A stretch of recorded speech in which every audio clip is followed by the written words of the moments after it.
کریم اما بعد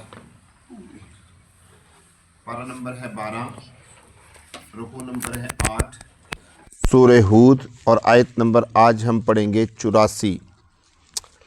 اعوذ باللہ من الشیطان الرجیم۔ وَإِلَىٰ مَدْيَنَ أَخَاهُمْ شُعَيْبًا قَالَ يَا قَوْمِ اعْبُدُوا اللَّهَ مَا لَكُم مِّنْ إِلَٰهٍ غَيْرُهُ وَلَا تَنقُصُوا الْمِكْيَالَ وَالْمِيزَانَ إِنِّي أَرَاكُمْ بِخَيْرٍ وَإِنِّي أَخَافُ عَلَيْكُمْ عَذَابَ يَوْمٍ مُحِيطٍ۔ اللہ رب العزت ارشاد فرما رہے ہیں، اور بھیجا ہم نے مدین کی طرف ان کے بھائی شعیب علیہ السلام کو۔ کہا انہوں نے، اے میری قوم، عبادت کرو تم اللہ کی، نہیں ہے تمہارے لیے کوئی خدا غیرہ اس کے علاوہ، نہیں ہے تمہارے لیے کوئی خدا اس کے علاوہ، وَلَا تَنْقُصُوا الْمِكْيَالَ وَالْمِيزَانَ، اور نہ کمی کرو تم کیل کرنے میں اور وزن کرنے میں، انی اراکم، بے شک میں دیکھتا ہوں تم کو خیر پر، اور بے شک میں خوف کرتا ہوں تم پر گھیرنے والے دن کے عذاب سے۔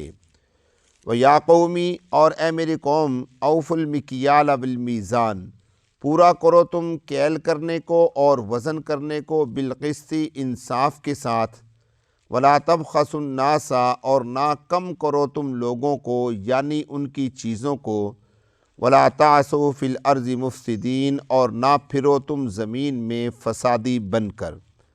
بقیت اللہ خیر لکم، اللہ کی باقی ماندہ چیزیں بہتر ہیں تمہارے لیے، ان کنتم مؤمنین، اگر تم ایمان لاتے ہو، وما انا علیکم بحفیظ، اور نہیں ہوں میں تم پر حفیظ، نگران۔ میں دوستو، یہ تھی حضرت شعیب علیہ السلام کی دعوت اپنی قوم، اپنے شہر اہل مدین کو۔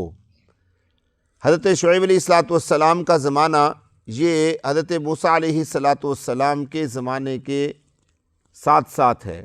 آپ حضرات جانتے ہیں کہ موسیٰ علیہ السلام نے جب ایک قبطی کو گھونسا مارا تھا اور وہ اس کی وجہ سے مر گیا تھا، تو قبطیوں نے جب حضرت موسیٰ علیہ السلام کو ڈھونڈنا شروع کیا تو حضرت موسیٰ علیہ السلام مصر سے نکلے، ہجرت کی، اور جس جگہ پر پہنچے وہ جگہ مدین تھی، اور وہ حضرت شعیب علیہ السلام کا علاقہ تھا۔ شعیب علیہ السلام سے ملاقات بھی ہوئی، بلکہ وہ جو دو بچیاں تھیں جو پانی پلانے کے لیے آئی تھیں کنویں پر، چشمے پر، جس کا تذکرہ اللہ رب العزت نے 20ویں پارے میں کیا ہے، وہ دونوں حضرت شعیب علیہ السلام کی بیٹیاں تھیں۔ حضرت شعیب علیہ السلام نے ان میں سے ایک بیٹی کا نکاح حضرت موسیٰ علیہ السلام سے کر دیا تھا۔ 10 سال تک موسیٰ علیہ السلام حضرت شعیب علیہ السلام کی خدمت کرتے رہے۔ 10 سال بعد اپنے گھر والوں کو لے کر مدین سے واپس آتے ہیں مصر کی طرف۔ جب واپس آتے ہیں تو حضرت شعیب علیہ السلام انہیں ایک عصا دیتے ہیں، وہی عصا جسے عصائے موسیٰ کہا جاتا ہے۔ یہ وہ عصا ہے جس کے بارے میں مشہور ہے کہ حضرت آدم علیہ السلام اس کو اپنے ساتھ کہاں سے لے کر آئے تھے؟ جنت سے لے کر آئے تھے۔ اسی وجہ سے اس عصا میں اللہ نے یہ خصوصیتیں رکھی تھیں کہ وہ ہر چیز کو، یعنی جو اللہ چاہتے تھے وہ بن جایا کرتا تھا۔ بہرحال یہ شعیب علیہ السلام کا جو زمانہ ہے یہ موسیٰ علیہ السلام کے زمانے کے قریب قریب ہے۔ حضرت شعیب علیہ السلام کی قوم میں جہاں پر بت پرستی تھی، شرک تھا، وہاں پر ان کی قوم میں ایک اور گناہ پایا جاتا تھا، اور وہ گناہ تھا ناپ تول میں کمی کرنا۔ وہ گناہ تھا ناپ تول میں کمی کرنا۔ وہ لوگ ناپ تول میں کمی کیا کرتے تھے۔ ناپنے اور تولنے کے جو آلات ہیں وہ 2 طرح کے ہوتے ہیں، ایک جسے ہم کیل کرنا کہتے ہیں، اور دوسرا جسے ہم وزن کرنا کہتے ہیں۔ کیل کرتے ہیں کس کے ساتھ بھلا؟ جیسے دودھ کو تولا نہیں جاتا، بلکہ اس کو لیٹر میں ڈال کر ناپا جاتا ہے۔ اس کو کہتے ہیں عربی زبان میں کیل کرنا۔ کسی زمانے میں اب بھی شاید ہوتے ہوں، یہ جو غلہ منڈیاں ہوتی تھیں ان میں آڑتیوں کے پاس کیا ہوتے تھے؟ ٹوپے، جس کو پڑوپے بھی کہہ دیتے تھے، ٹوپے بھی کہہ دیتے تھے۔ بالٹیاں بنی ہوتی تھی، بڑے بڑے ڈول، ان ڈولوں کے اندر ڈال کر جو گندم تولی جاتی ہے اسے کہتے ہیں عربی زبان میں کیا کرنا؟ کیل کرنا۔ اس زمانے میں کیل کرنے کا رواج زیادہ تھا، تولنے کا رواج کم تھا، کیونکہ اس زمانے میں باٹ شاید کم ہوتے ہوں گے یا بھی رواج نہیں پڑا ہوگا۔ لیکن اللہ تبارک و تعالیٰ نے میزان کا تذکرہ بھی فرمایا، اس سے پتہ چلتا تھا کہ لوگ تول کر بھی دیتے تھے اور کیل کر کے بھی دیتے تھے، دونوں کام کیا کرتے تھے۔ حضرت شعیب علیہ السلام کی قوم میں یہ بیماری تھی، جبکہ مدین جو ہے یہ مشہور شہر ہے، اور مدین اپنی پیداوار کے اعتبار سے، اپنی سرسبز و شادابی کے اعتبار سے، اور آب و ہوا کے اچھا ہونے کے اعتبار سے، اور اللہ کی طرف سے رحمت اور فراوانی کے اعتبار سے اس زمانے میں بھی مشہور تھا۔ چند شہروں کے نام ملتے ہیں، جیسے دمشق، یہ پرانے زمانے کا شہر ہے، یہ مشہور تھا۔ بابل پرانے زمانے کا شہر ہے، یہ مشہور تھا۔ انہی شہروں میں سے ایک یہ شہر جو تھا مدین، یہ بھی مشہور تھا۔ یہ مدین کوئی چھوٹا سا نہیں تھا، بلکہ اللہ رب العزت نے قرآن پاک میں دوسری جگہ پر مدائن کے لفظ بھی استعمال فرمائے ہیں۔ یہ ایک شہر نہیں تھا، بلکہ بہت ساری بستیاں تھیں جن کے مجموعے کو کیا کہا جاتا تھا بھلا؟ مدین کہا جاتا تھا۔ جیسے کئی جگہوں پہ آپ جاتے ہوں گے، ایک یونین کونسل ہوتی ہے، اس کے تحت بہت سارے شہر ہوتے ہیں، تو اس یونین کونسل کے نام سے سارے شہروں کا ایک نام پڑ جاتا ہے۔ اسی طریقے سے جو مدین تھا یہ ایک شہر نہیں تھا، بلکہ بہت سارے شہر تھے، سارے شہروں کا جو ہے نا مجموعے کو کیا کہا جاتا تھا؟ مدین کہا جاتا تھا۔ اللہ رب العزت نے قرآن پاک میں دوسری جگہ پر مطلقاً اس گناہ کی قباحت کو بیان فرمایا۔ وہاں پر یہ نہیں فرمایا کہ قوم شعیب یہ کام کیا کرتی تھی، بلکہ مطلقاً فرمایا وَيْلٌ لِّلْمُطَفِّفِينَ الَّذِينَ اِذَا اكْتَالُوا عَلَى النَّاسِ يَسْتَوْفُونَ وَإِذَا قَالُوهُمْ أَوْ وَّزَنُوهُمْ يُخْسِرُونَ۔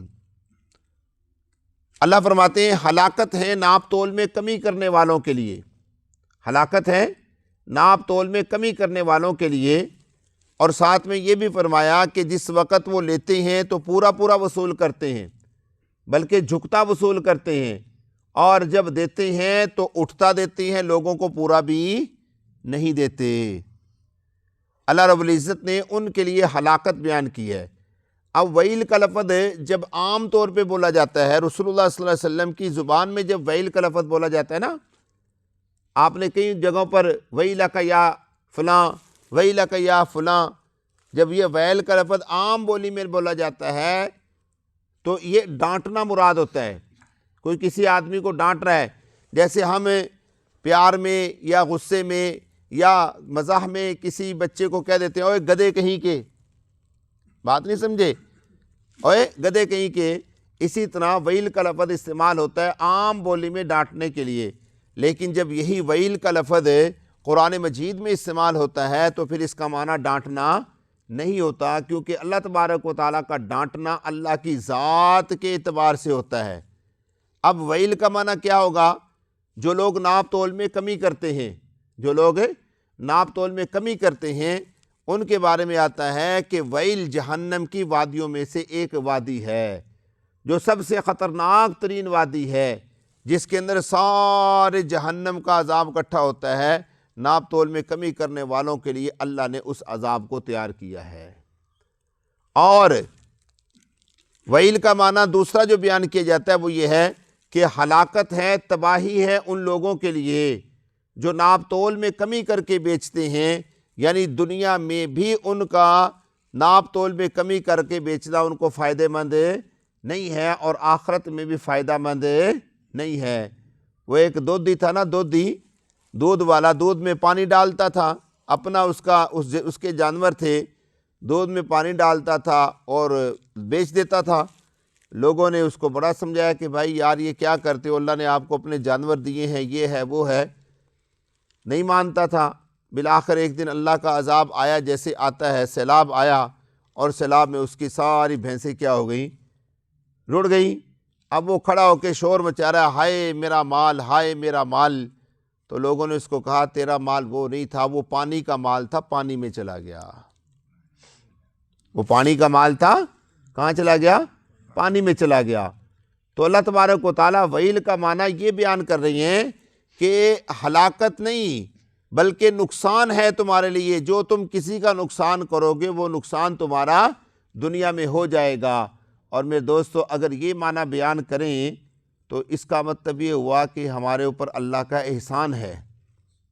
اگر یہ معنی بیان کریں تو اس کا مطلب ہے کہ اللہ کا شکر ادا کرنا چاہیے کہ اگر ہم ناپ تول میں کمی کرتے ہیں اور ہمارا نقصان دنیا میں ہو جاتا ہے تو بڑی اچھی بات ہے، تاکہ ہم ہلاکت، ہم قیامت والے دن اس جہنم کی ویل نامی وادی سے بچ جائیں جس میں ہمیشہ ہمیشہ کے لیے لوگوں نے جانا ہے۔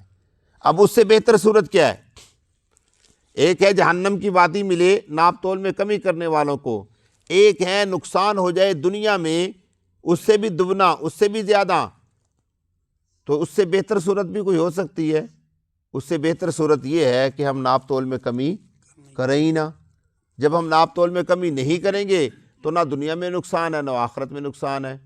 اور ایک شخص کے ناپ تول میں کمی کرنے سے کتنا بڑا نقصان ہوتا ہے، ذرا توجہ کیجیے گا۔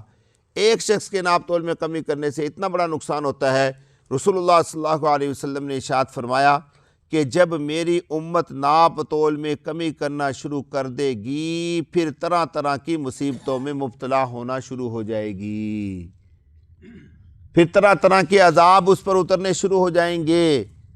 اب دیکھ لیں، حالات آپ کے سامنے ہیں۔ نومبر کا مہینہ بہترین بارشوں کا مہینہ ہوتا ہے، لیکن ابھی تک بارش نہیں آئی، بلکہ اللہ کے پیارے پیغمبر نے فرمایا کہ جب میری امت 5 کام کرنا شروع کر دے گی تو میری امت پر 5 طرح کے عذاب مسلط کر دیے جائیں گے۔ ان میں سے ایک فرمایا جب میری امت ناپ تول میں کمی کرے گی تو اس پر قحط سالی کو مسلط کر دیا جائے گا، بارشیں بے موسمی ہوں گی، بارشیں ٹائم پر نہیں ہوگی۔ ناپ تول میں کمی کرنے کا یہ نقصان ہوتا ہے۔ بات سمجھا رہی ہے؟ تو شعیب علیہ السلام نے اپنی قوم کو یہی بات سمجھائی تھی، اور ساتھ میں یہ بھی کہا کہ اللہ تبارک و تعالیٰ نے جو تمہیں نعمتیں عطا فرمائی ہیں وہ اتنی زیادہ ہیں۔ مدین میں نے عرض کیا کہ یہ سرسبز و شاداب علاقہ تھا، خوش آباد علاقہ تھا، اس میں کسی قسم کی کوئی کمی نہیں تھی، ٹھنڈا میٹھا پانی فراوانی کے ساتھ تھا، پھلوں کے باغات فراوانی کے ساتھ تھے، غلہ اور اناج فراوانی کے ساتھ تھا، لوگوں کا لین دین فراوانی کے ساتھ تھا، مرکزی شہر تھا، جتنے بھی قافلے گزرتے تھے یہاں سے کاروبار کر کے جاتے تھے، لین دین ہوا کرتا تھا۔ حضرت شعیب علیہ السلام نے ان کو یہی بات سمجھائی کہ اللہ کے بندو، اللہ کی نعمتیں تمہارے پاس تھوڑی ہیں جو تم مزید اس کے اندر کمی زیادتی کر رہے ہو۔ بات سمجھائیے آپ حضرات کو، یہ حضرت شعیب علیہ السلام کی دعوت تھی۔ اب ذرا ایک دفعہ ترجمہ دیکھیے، اگر کوئی بات رہ گئی ہے تو انشاءاللہ پھر میں عرض کرتا ہوں۔ اللہ تبارک و تعالیٰ ارشاد فرما رہے ہیں، اور بھیجا ہم نے مدین کی طرف ان کے بھائی شعیب علیہ السلام کو، تو انہوں نے کہا اے میری قوم، عبادت کرو تم اللہ کی، نہیں ہے تمہارے لیے کوئی خدا غیرہ اس کے علاوہ۔ وَلَا تَنْقُصُوا الْمِكْيَالَ وَالْمِيزَانَ، اور نہ کمی کرو تم کیل کرنے میں اور وزن کرنے میں۔ انی اراکم بخیر، بے شک میں دیکھتا ہوں تم کو خیر پر، بغیر ناپ تول کمی کیے بھی تم خیر پر ہو، تمہیں اللہ نے اتنا نوازا ہے۔ وَإِنِّي أَخَافُ، اور بے شک میں خوف کرتا ہوں تم پر گھیرنے والے دن کے عذاب سے۔ آپ کو پتہ ہے ان کے اوپر کیا اللہ کا عذاب آیا تھا؟ گھیرنے والا دن، اس دن جس دن سیاہ بادل آئے اور ان کے اوپر آگ کے شعلے برسے، اللہ تبارک و تعالیٰ نے سب کو گھیر گھیر کے مارا، کیونکہ یہ باہر تھے، اندر گئے، اندر اور حبس ہوا، پھر باہر نکلے، پھر ان بادلوں کے اندر سیاہ کیا برسی؟ آگ برسی۔ اس لیے اللہ نے لفظ استعمال فرمایا گھیرنے والا دن، گھیرنے والا دن۔ اب آگے اللہ فرماتے ہیں وَيَا قَوْمِ، اور اے میری قوم، حضرت شعیب علیہ السلام اپنی قوم کو سمجھا رہی ہیں کہ اے میری قوم، اوفوا المکیال، کیل کرو پورا پورا۔ کیا کرو؟ کیل کرو پورا پورا، کمی زیادتی نہ کرو۔ والمیزان، اور وزن کرو پورا پورا۔ اب اس کا ایک مطلب یہ بھی ہو سکتا ہے کہ کیل کرو پورا پورا، یعنی جب تم لو تو پورا پورا لو، والمیزان، اور جب وزن کر کے دو تو پورا پورا دو، کمی بیشی نہ کرو، برابر برابر کرو، زیادتی نہ کرو، سمجھے؟ وبالقسط، انصاف کے ساتھ، ولا تبخسوا الناس، اور نہ کم کرو تم لوگوں کو، اور نہ کم کرو تم لوگوں کو، یعنی اشیاءہم، ان کی چیزوں کو۔ کسی کی چیز کو کم کرنا حقیقت میں اس بندے کو کم کرنا ہے نا، ظاہر سی بات ہے اس آدمی کا نقصان ہوگا تو اس کے اندر کمی آئے گی، اس لیے اللہ تبارک و تعالیٰ نے دونوں چیزوں کا تذکرہ فرما دیا۔ اور نہ کم کرو تم لوگوں کو، یعنی ان کے مالوں کو، ان کی چیزوں کو، ولا تعثوا فی الارض مفسدین، اور نہ پھرو تم زمین میں فسادی بن کر، زمین میں فساد پھیلاتے تھے۔ یہ اس کے علاوہ بھی اور وہ سارے گناہ کرتے تھے نا، یہ تو مین مرکزی ان کا گناہ تھا نا، باقی چھیڑ خانی کرنا، لڑنا جھگڑنا، قتل و غارت گری کرنا، زنا کرنا، یہ سارے گناہ ان کے اندر پائے جاتے تھے۔ لیکن چونکہ آپ نے دیکھا ہوگا کہ قرآن کا اسلوب یہ ہے، قرآن کا طریقہ کار یہ ہے، قرآن ہر قوم کے خاص گناہ کو ذکر کرتا ہے، جو جس کی وجہ سے ان کی کیا ہوتی ہے، پکڑ ہوتی ہے۔ پیچھے بھی آپ حضرات واقعات پڑھتے آ رہے ہیں، یہاں پر بھی اللہ رب العزت نے قوم شعیب کے خاص گناہ کا تذکرہ کیا جو ناپ تول میں کمی کرنا تھا۔ باقی گناہ اور بھی پائے جاتے تھے، اس لیے اللہ نے فرمایا مت پھرو تم زمین میں فسادی بن کر۔ بقیت اللہ خیر لکم، باقی ماندہ چیزیں اللہ کی بہتر ہیں تمہارے لیے، یہ نہیں کہ بچتا ہے نا تمہیں پرافٹ ہوتی ہے بقیہ، کہتے ہیں نا یہ اتنا بچ گیا مجھے، تو جو تم لین دین کرتے ہو اس میں تمہیں بچتا ہے، پرافٹ آتی ہے تمہیں، وہ کافی ہے تمہارے لیے۔ ان کنتم مؤمنین، اگر تم ایمان لاؤ، یقین کرو، تم تو بہت کچھ ہے۔ وما انا علیکم بحفیظ، آخر پہ فرمایا باقی میری ذمہ داری کوئی نہیں ہے، میں نے بات تم تک پہنچا دی ہے۔ اب قوم شعیب نے آگے سے کیا کہا وہ انشاءاللہ کل کی مجلس میں کریں گے۔ اللہ مجھے اور آپ کو فہم نصیب فرمائے۔